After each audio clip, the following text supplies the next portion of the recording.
So hello, everybody, and thank you so much for joining us today for our session on tools of democracy. We have a really fabulous panel with us. We also are a special thank you to the Internet Society. They are going to be recording and live streaming this session. So just one note, if you have a red lanyard, this section over on the far right will not have any images taken. So if you've got a red lanyard over the far right, that's going to be the place where you want to sit. So the panel that we have for today is Shanna Crumley, who's the Innovation Advisor for the Mayor's Office of the Chief Technology Officer. We also have Tina Yi and Cordelia Yu. Tina is a UX designer that specializes in human-centered methods of democracy. Cordelia works at 18F, which is a federal agency, or how would you describe it? We do digital and service design in the government for the government. Yes, she works in the government for the government. And then we also have Christina C., who is an activist with Extinction Rebellion, and Tiasia O'Brien, who's the founder of Seam Social Labs and Synergize Insights. My name is Bitsy Bentley. I am an artist and activist. My current project is a podcast on anti-racist democracy. And you're probably thinking to yourself, what does that mean? And my response is, that's what I'm trying to figure out. That's why I'm doing this podcast. So just to sort of start with, what is democracy?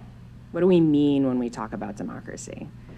And the definition that we work with is that democracy is a form of government in which the common people hold political power and can rule either directly or through elected representatives. So who are the common people? If anybody from the crowd wants to shout out an answer. Anybody? Who are the common people? Working class. Working class, yes. Who else? You and me, exactly, us. We are the common people. We are part of the common people, right? And how do we hold power? We hold power using tools of democracy. So why is this conversation important? One of the major issues that we're dealing with right now as a government is that we have our primary tool of democracy, which is elections, are geographically representative, but they're not demographically representative. And so the current primary tools that we use for people to have voice in government decisions are actually incredibly vulnerable to corruption, because having a geographically representative body doesn't accurately represent the broad diversity of what American society is. It takes an overwhelming amount of resources to get a seat at the table in our current geographically representative democracy. It costs over $150,000 to run a winning campaign for city council in New York City in the last cycle. And so when you think about what level of barrier that is in order to get a seat at the table of power, it means that the common people, everyday people, people like us, are not being given access to those halls of power. One of the other things that we see in a lot of social research is that as communities become more ethnically diverse, more racially diverse, the level of civic engagement actually goes down precipitously. And this is seen in communities across the United States, and New York is no different. And in fact, one of the things that we see is that white people are more likely to turn out and vote. So when it comes to exercising one of the primary tools that we have for engaging in democracy, it tends to be a tool that is more geared towards and oriented towards a white audience, which shouldn't be surprising given that the system of democracy that we use was designed by white people in the 18th century. So one of the things that I'm very interested in is talking about what are the other tools of democracy that we can use, especially in a place like New York City. New York City is the most diverse city on the planet. Every single one of our boroughs has a completely different character and a completely different profile. In New York City, we speak 800 languages. 40% of our residents are foreign born, and 1 in 8 are not able to vote in those geographically representative elections. So the question that we have is, what are tools of democracy outside of elections that we can use to give these disenfranchised people more power in government? So we're gonna do now what's called a pair share exercise. Has anybody ever done a pair share exercise?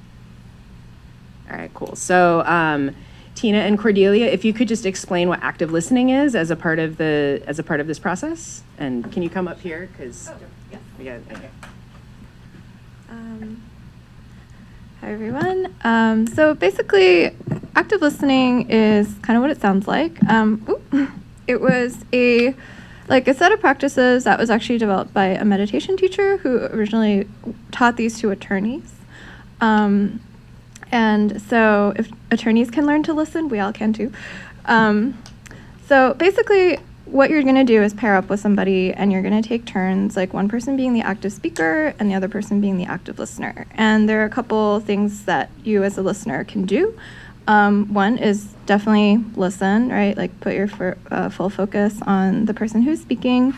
And secondly, like loop back to check in with them. So like the topic is still what they're talking about, but you're asking them questions like, so to make sure I heard correctly, or like, did I miss anything important? So just sort of like reflect back what you hear to check for accuracy. And then lastly, dip back in with yourself. So this is checking in to be like, am I still like present? Am I still listening? And this is really sort of like a more meditative technique where you just like, if you feel yourself drifting, it's okay to gently like bring yourself back to the present. So yeah, do you wanna? Sounds great. So what we're going to do is a quick pair share. So if you can pair up with somebody who's sitting near you. Everybody pair up with somebody. Yeah. And if anybody doesn't have a partner, just give me a little wave and we can find you a partner. All right. So over here, we don't have a partner. Would you mind? Okay, cool. Yeah. Pair up with our partner. Okay, cool. Awesome. Thank you so much. So in this pair share, what our discussion is going to be is what are some tools of democracy outside of elections?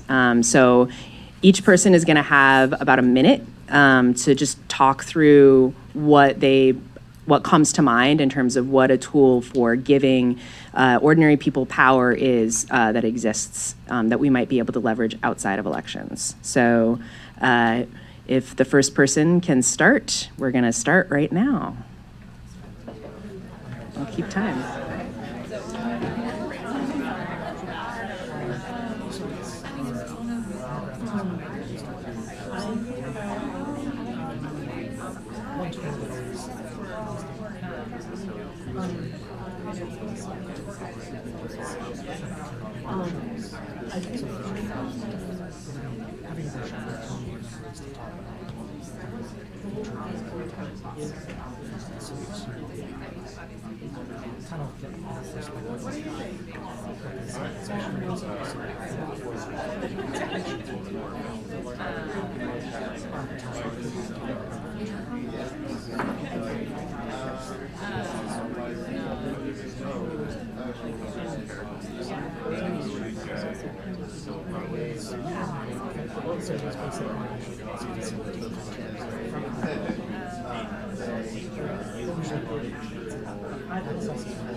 All right, thank you so much. And so now it's time to switch. So if you can switch partners, or not partners, sorry. Switch who's the primary in the conversation, who's dominating the conversation.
All right.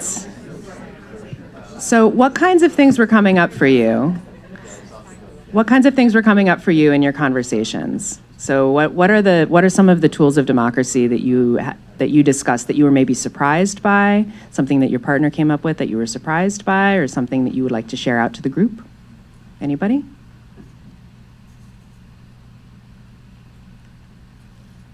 Yes. Having processes for participatory budgeting first. Having processes for participatory budgeting, but also having people be involved in the design process, particularly those that are most affected by what is being discussed in that area, having them be an essential part of the design process for every stage. Is that accurate? So participatory budgeting and co-design processes? Yes. Ability to actually become elected official, information on, should I just stop there and let other people speak? If some other folks could speak up? Yes.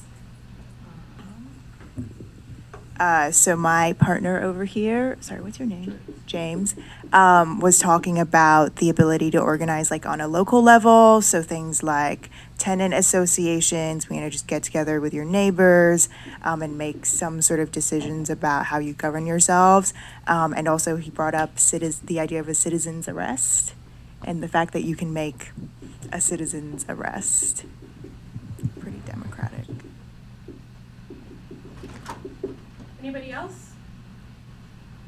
Yes. I was talking with Tyler, who made a bunch of interesting points about how new technologies, I think in some ways, I don't know if this is actually what he was thinking of, but tools that make information more accessible to people, make the state and public service more legible to people so that they can engage outside of the mediation of their elected representatives, which means engaging outside of a campaign setting, outside of an issue setting, and more with the kind of day-to-day operations of the services that structure their interactions with the state. Back there? We spoke about advocacy and being able to give a voice to the disenfranchised voters.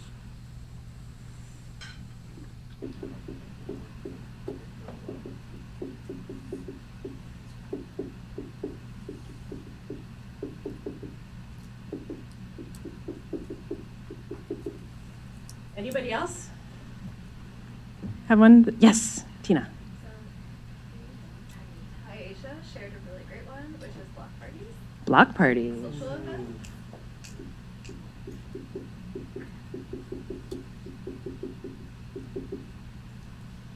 Awesome. Yes.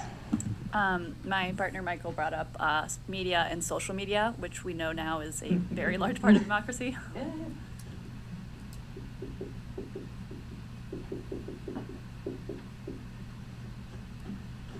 Yes.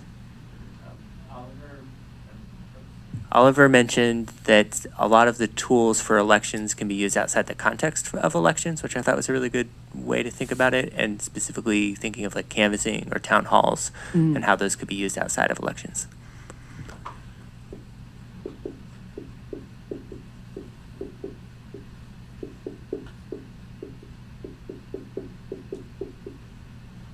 Awesome. This is a really fabulous list, and we are going to be touching on some of these tools as this wonderful panel of experts comes and presents some of the amazing work that they're doing right now. So we're going to start off with Shanna Crumley, who's going to talk about the collab challenges that are currently happening within the Mayor's Office of the CTO. So thank you so much for coming and speaking with us, Shanna.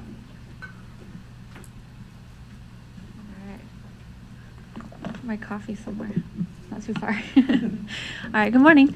Like Bitsy mentioned, my name is Shanna Crumley. I'm an innovation officer, or an innovation advisor rather, at the Office of the Chief Technology Officer at the Mayor's Office. And what we do there, we look at the world through a lens of technology and innovation, but with a purpose of using technology to make life better in any way, shape, or form for New Yorkers. So using technology to reach our goals of making New York a fair, big city, in the goals of making technology being more inclusive and creating a more equitable future for New York, for us. With that in mind, part of what we do in our office in the innovation side is look at ways to use technology that are useful, that are tech-enabled perhaps, but not necessarily just tech plugging, right? Technology is a tool, but that's truly what it is. It's only just one of the many tools that you need to use and employ to have some change happen, and to make a difference at a community level especially. So on our team, we look at the community level through the lens of collabs. There's a couple different programs, but collabs is in a name. It's a collaboration with a community where we go to a community and pre-selected based on being historically underserved, perhaps historically unengaged in the democracy process, or more likely underserved in terms of resources and democracy trickling down. A collab happens when we go to a community then and start listening first. So we go through the human-centered design process. And in the community, there are a number of different stakeholders, as we've just talked about. There's all kinds of different ways you get to through the process of democracy. So we try to bring together something we call the community tech board, where we invite members of the community to come and talk to us and have a workshop and discuss what are community issues. I think something that's really important about the human-centered design process is not going in with the solution again. So even those conversations aren't saying, look, I saw a statistic that in this neighborhood, education is having such and such an issue, or we think that this app that we just released is going to be useful here, so let's find a way to make it useful. These conversations are truly open-ended and could go any direction. So we don't really know what sorts of challenges are going to be identified. As such, we also don't know what solutions are going to be identified. So the process is we come in, we talk to community members, through a process of workshops and conversations, secondary, primary research, and just listening, we identify these challenges. I'm going to explain this in the context of the collab in Inwood, which we just launched our challenges, 2 challenges last week. So I'm going to talk a little bit more about those in a second. But overall, we looked at Inwood and Washington Heights as a community where this would be a great place to test out this methodology again. We've done it in Brownsville and have had a couple different pilots running, so now it's time to work in Manhattan. And the community of Inwood and Washington Heights is unique in that there are several different layers of challenges that they've brought up. But we chose it, I think my colleague Oscar can talk a little bit more about the background on the neighborhood, but we chose it because there are a lot of different converging issues such as immigration, housing challenges, and then just general, regular challenges that a neighborhood has. So 2 things that came out of the conversation with the CTB in Inwood, of which Tiasia is a member, were housing concerns around tenant harassment specifically and tenant abuse as related to gentrification especially in the neighborhood, but then also just in general how housing is being handled in the neighborhood. And then a second challenge area was mental health.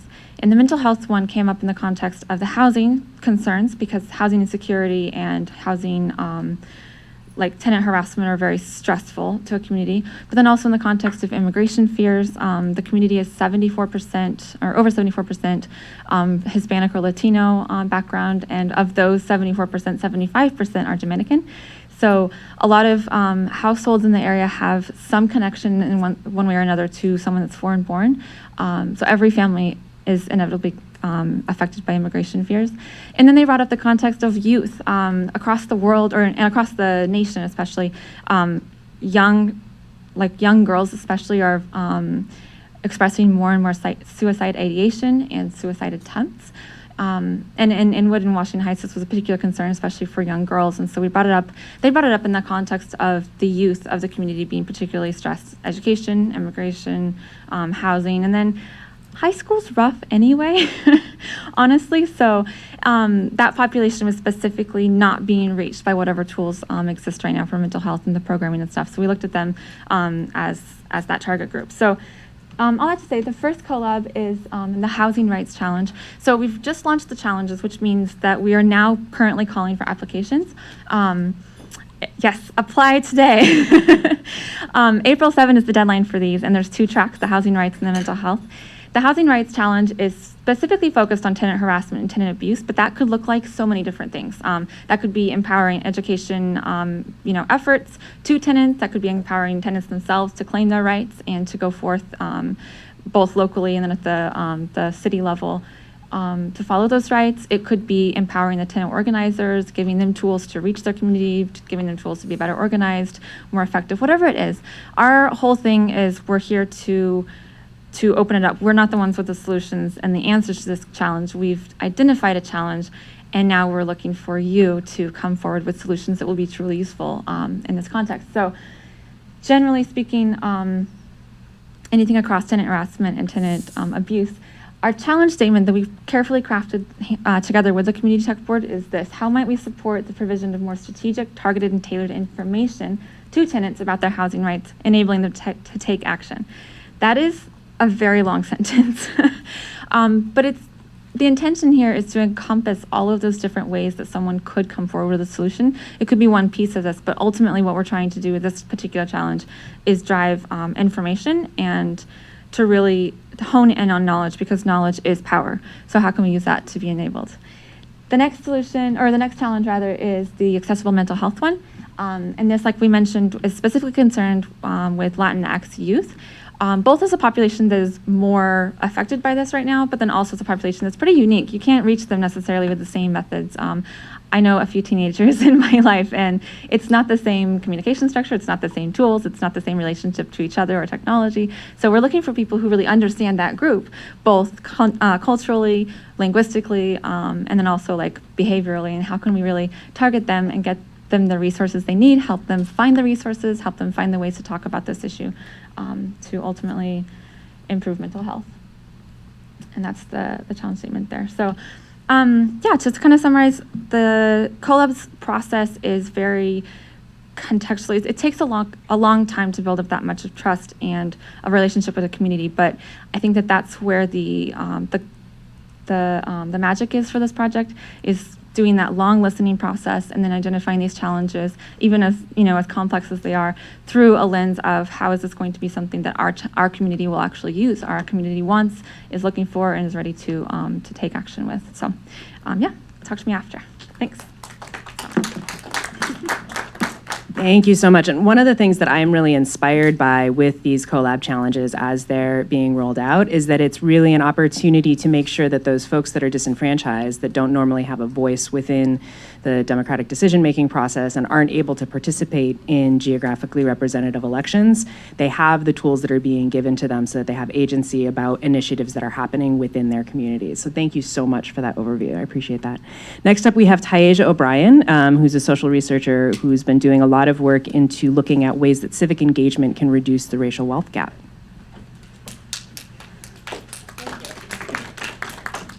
Everybody tries to find the right coffee space up here. Good morning, everybody.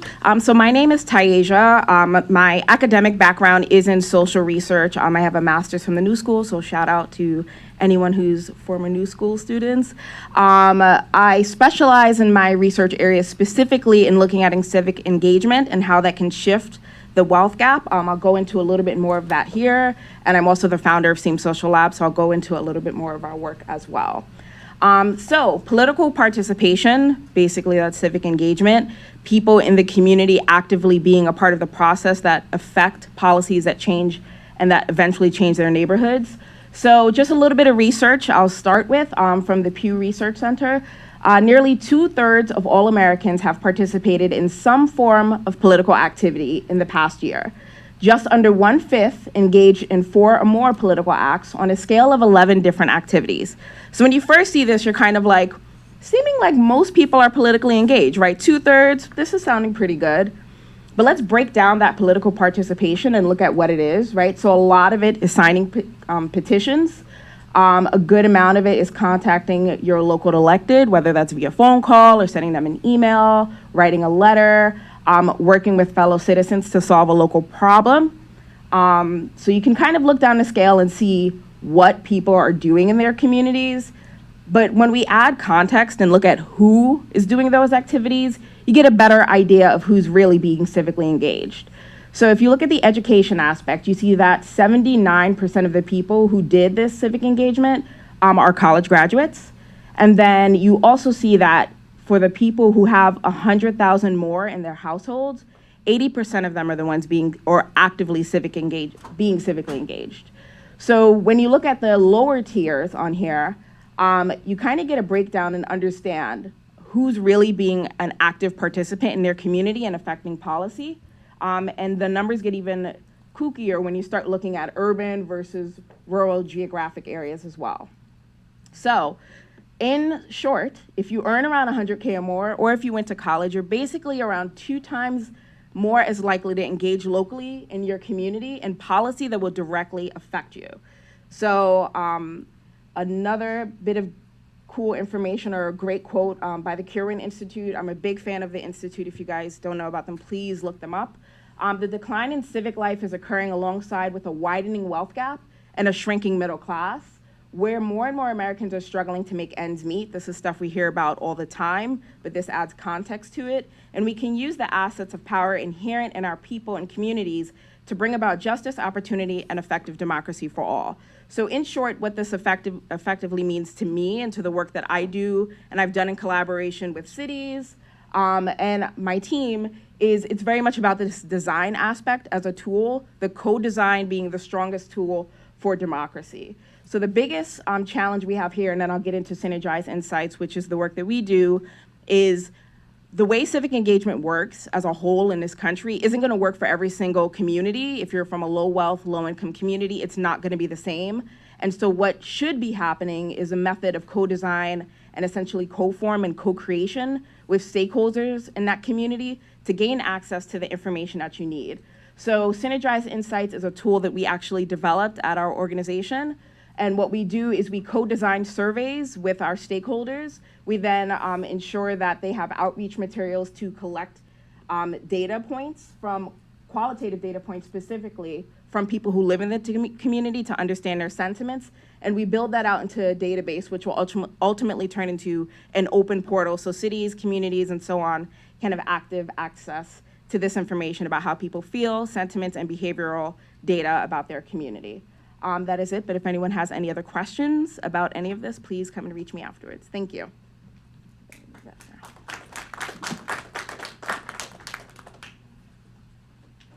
Awesome. Thank you so much, Tiasia. And I have really been enjoying learning more about your work and being involved with that, and especially the way that the tool that you've developed is really targeted to helping people in rural areas that often don't have access to the internet and don't have access to the kinds of technologies that are going to be able to give them a voice.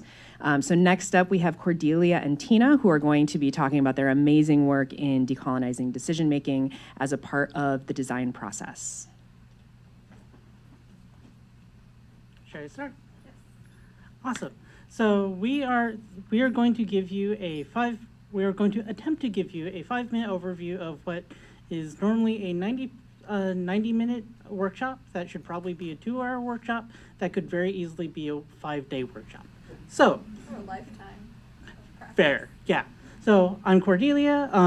I do research on deliberative democracy, particularly in East Asia, and also I don't know, I work for something called the U.S. federal government or something like that. Hi, I'm Tina. I used to work in the private sector. Right now I'm in this period of exploration, but I've been collaborating with Cordelia on this method of like decision making that is very inclusive. So like this is kind of what I'm working on these days. Yeah, just lock this out. Just trying to read our eyeballs. All right, so you. we want to start with really quickly, like this comes from the idea that like the way our democracy works right now is very colonialist. It imposes ideas upon the people that a government has power over, and we want to sort of upend that. So we come out of this history of colonialism, and these are sort of the ways that the dominant culture like subtly tries to reinforce its supremacy. One thing I like to mention is that you don't have to be white to engage in these behaviors because they're like embedded in our kind of conditioning from birth. But I really encourage you to check out the resource at the bottom, which will definitely explain more about what these are. So the general tool is right here. It's called the Focused Conversation Method, or sometimes it's called ORID. It is a tool that is built for international development. So this is essentially a facilitation method that is built for community engagement on a with a decolonial mindset, and it sort of brings every conversation into 4 parts. We start a conversation with what are the facts. You get everyone in the room, and you get like you check out the city data set. You go like, how many taxi drivers are there? Like, how many roads are there? What are the facts of the world as we know it? Then you get to the reflective part. How do we feel about those facts? The roads are congested. I, as a Lyft driver, am not making enough money, etc. Right? So you like, it's really important to get everyone's feelings out so everyone knows how everyone else feels. The third is, now that we know the facts, now that we know what everyone feels, what do we want to do about it? And this isn't necessarily to make a decision. This is just to go, what are all the possible, what are all the worlds of possibility? And you get all of those out. And it's not that like all of those are going to be possible. It's just all of those are something that people want. And then the last part is you figure out how to make a decision. And the idea is that everyone comes into a room together, or like comes into a space together, because it's not always a room. This can be digital. But by knowing what is really happening in the world, by like sitting down and understanding everyone else's perspectives and what everyone else is optimizing for, what people's fears are, what people's hopes are, what people need to, I don't know, survive in this capitalist world, we sort of like understand each other more. And like, I like to say that like we love each other more and we care for each other more. And so like we can make decisions together knowing that the decision that we made is not going to be the optimal decision for me, but I'm confident that it is the optimal decision for my community, and I'm willing to do that. Do you want to talk about Taiwan first, actually? Sure. And so the example that that like got me into this is Taiwan, which uses this at they do this at scale in like, they use it to make national level policy decisions. And this can be from like a ministry or an agency making decisions around fishing or the regulation of online liquor sales to, and so like this is happening both at like the agency level as well as sometimes at the legislative level, although that happens a little bit more rarely. So, and then I sort of like to balance out by saying like this can work at multiple levels. So this tool is like very good at both the macro and the micro scale. So I actually started bringing this into like the workplace and trying to create like very hyper local policy around like our work from home rules, right? And so we started at the O stage, the objective stage, with just like everybody stating their needs, like I need to be home on Thursdays because I have a child, whatever. And then we went on to reflecting. So we all like, you know, like there's this important need as humans to share space, share our emotions, and I think this gives us space for that. And then we brainstormed options and then finally voted on it. So the end result was the most equitable policy possible. And the main idea is we're trying to turn leaders not as the person making the decision, but the person like facilitating the decision. And if we think of leaders that way, we sort of like upend the entire like Western liberal idea that everything is being run by a genius. And we bring in everyone's voices. And that hopefully makes us a little bit more equitable. So yeah, thanks.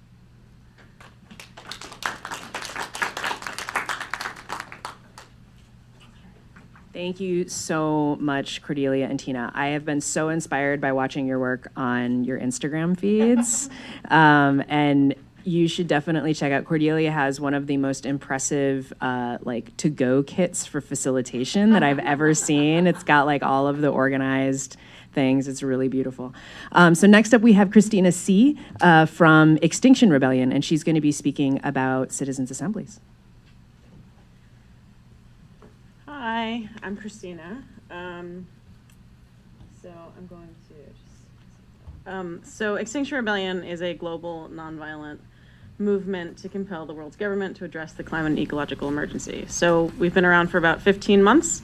In that time, there's now 700 groups around the world, including half in the global south. So much of what we do is we have 4 demands in the US, 3 internationally. The first one is to tell the truth about the climate and ecological crisis, basically get governments to actually acknowledge we have an issue. It's kind of like first step in similar to AA, right? You have to acknowledge you have an issue before you can actually deal with it. The second is acting now, acting like we're in this emergency and what steps are we taking to deal with them. And then our third demand is beyond politics, and that brings in our kind of apolitical stance on everything. We are not here to take sides. We are not, Democrats or Republicans or, whatever parties that there are around the world. Our third demand is based around citizens' assemblies. And so in this country, citizens' assemblies haven't been used in that respect nearly the same as they have in other places, including Europe. So, I just want to make sure we all hear our fourth demand before I go into the third demand. Our fourth demand is centered around a just transition. So, this is an issue that's going to affect all of us in different ways, depending on if you're in an urban environment, by the water, or if you're a farmer who's already seeing floods and droughts, basically, destroying your crops and your livelihood. So. This is an issue that we need to kind of take into account, that we all have a stake in this and we all have to figure out a way through it together.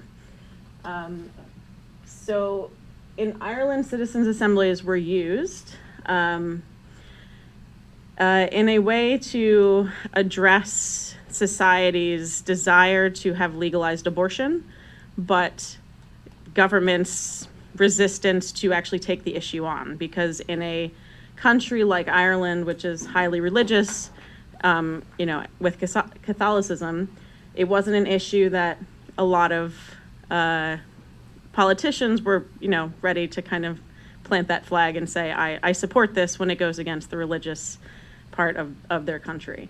So they used citizens' assembly and deliberative practices to let the people's voices be heard. And, out of that, they legalized abortion.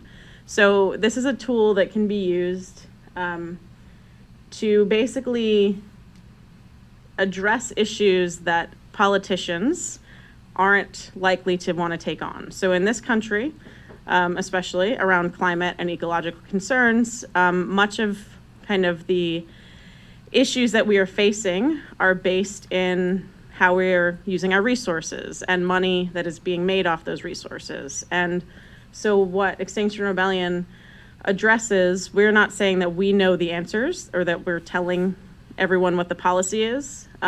We are saying that these are systemic issues that need to be addressed by a citizens' assembly. And in New York City, we're already using participatory budgeting, and it's a similar process, not exactly the same, but representatives of communities are coming to the table, and they would be presented from experts and frontline communities and people who are being affected by this and have expert knowledge like scientists, and bringing that all together so that the people can make decisions on how this needs to be handled. This also has to do with the fact that what we're kind of facing with the climate crisis is the fact that there needs to be systemic overhauls, right? We're not just like going to, ban plastic bags or ban straws and we're suddenly gonna see a drop in CO2 in the atmosphere. So using a citizens assembly is also about getting the, you have the public making decisions and it's not coming from a top-down place, so people within society are much more likely to buy into these changes that need to happen. And I think that's it. That's all the time we have. Thank you so much. So I am a huge fan of citizens' assemblies and the Irish model in particular, where they had one chair that was appointed by the Supreme Court, and then they assembled a demographically representative group of 99 Irish citizens to deliberate over a period of 10 months. So they met for 1 weekend a month for 10 months. Their childcare was paid for, their transportation was provided, their housing was taken care of, their food was taken care of. So all of the barriers to be able to participate were taken away. So there could be a multi-class and a multi-group deliberation that happened. And one of the things that I found really, really interesting about the Irish model is they actually live streamed and recorded all of the deliberations. So anybody across the country could see somebody like them having a conversation with one of their neighbors about this hard problem. And I think that kind of engagement in democracy has a restorative opportunity on the culture overall. So thank you so much for that, Christina. So participatory budgeting, how many of you know what participatory budgeting is? All right, we've got quite a few hands. So participatory budgeting is a process where a community decides together how to spend a pot of money. There's a process design, ideas are brainstormed, proposals are developed, votes are cast, and then winning projects are funded. In New York City, the PBNYC program has been in action since 2012. And right now, the way that process works is there's a citywide committee that works with central staff and city council. Neighborhood assemblies and online submissions are used to collect ideas.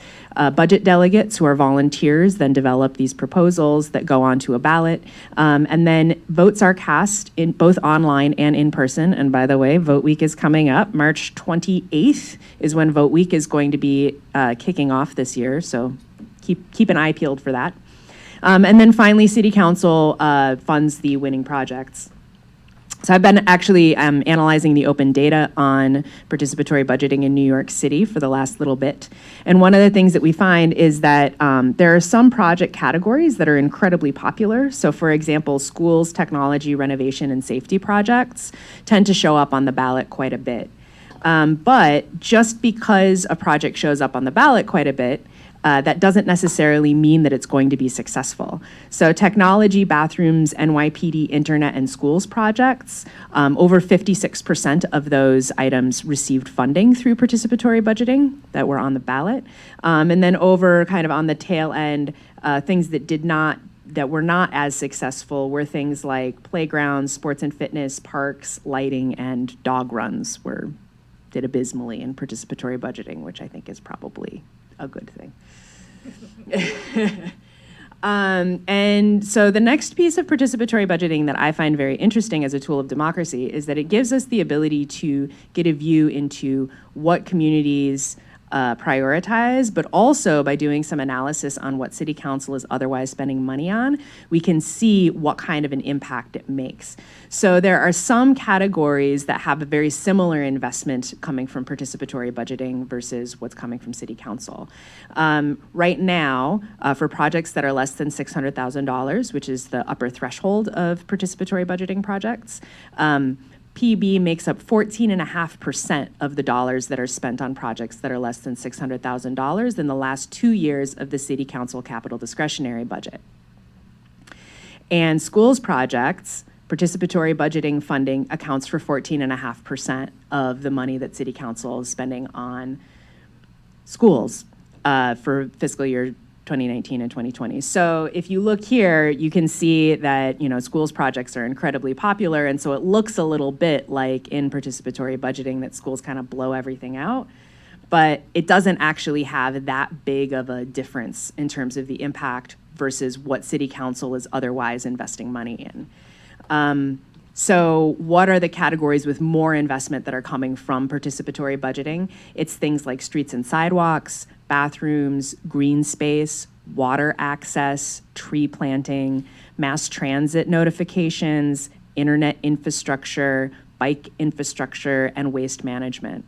So these are the types of things that are receiving more support from participatory budgeting than they would otherwise from City Council. On the other end, what are the things that have more investment coming from City Council than from participatory budgeting? Things like arts and culture projects, lighting projects, but then especially when we get sort of down into the long tail, green infrastructure, vehicle purchases, fire department projects. These are all projects that receive more funding from City Council than they would be receiving through participatory budgeting. And one of the things that I find very interesting about this data is that you end up being able to see sort of where the community priorities are versus where the things that are important but not necessarily urgent. And I think it ends up sort of fitting into these two categories of there's an urgency that's associated with streets and sidewalks and bathrooms and water access, but there isn't necessarily the same level of urgency that's around lighting or electrical infrastructure, that kind of thing. And so as I've been looking at the data, that's one of the things that I've been really curious to see, especially because in New York City, in the midterm election, we actually voted, there was a charter mandate that was voted to create a civic engagement commission that would be responsible for doing citywide participatory budgeting. And so as we look at what that program looks like citywide, one of the things that I'm really keen to look at is some of these other forms, these other tools of democracy that we have in use and ways that those could be potentially integrated into what that citywide process looks like. So we were gonna do another pair share, but we've only got about 6 minutes left. So I think we've got time for 1 or 2 questions. And I just wanted to leave you with sort of this quote from Jesita Ojewe, who is a Coro Youth Participatory Budgeting Fellow that I think about a lot in the work that I do. We have a democracy that people have to fit around. I want to create a democracy that fits around people. And that's really what these tools that we presented today give us the opportunity to do, is really fit around what people's needs are and where people are at, rather than trying to tell people how they're going to engage with democracy. So any questions for anybody on the panel?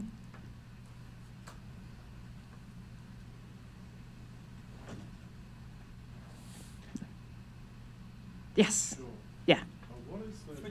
Could you put your mic on, please?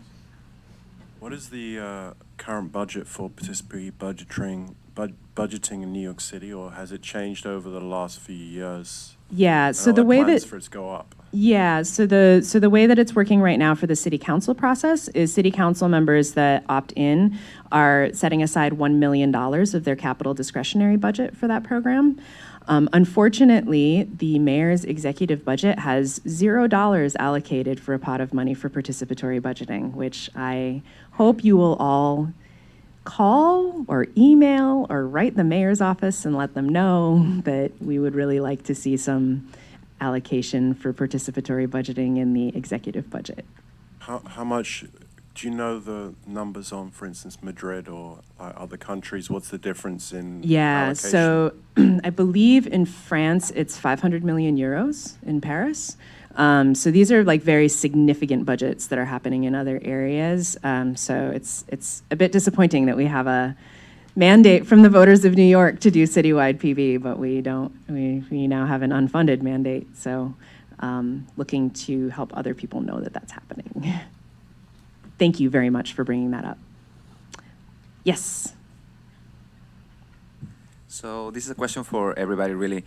In your experience managing these participatory processes, what has been challenging in terms of creating bridges between sometimes opposed ideas within the communities that you're talking about your issues? And if you could roll up to the mics in the front there when you're responding. The biggest challenge that I've found is trust, especially when there are massive power dynamics. This change requires like trust from people who historically have not had power, and they're like, why should I participate? I'm just going to give you like credence. I'm going to give credence to you without getting anything out of it. So I'm not going to. And so one of the things, like, and this is the same. I found this in my research in Taiwan as well as my work trying to implement this elsewhere. In Taiwan, they've had 30 years of trying to do this, and they still have trust. Like, they still have to keep going back and building trust. So this is a generational change that is going to take us a lot of time. Anybody else from the panel want to respond? I would just co-sign that and say trust is a major issue.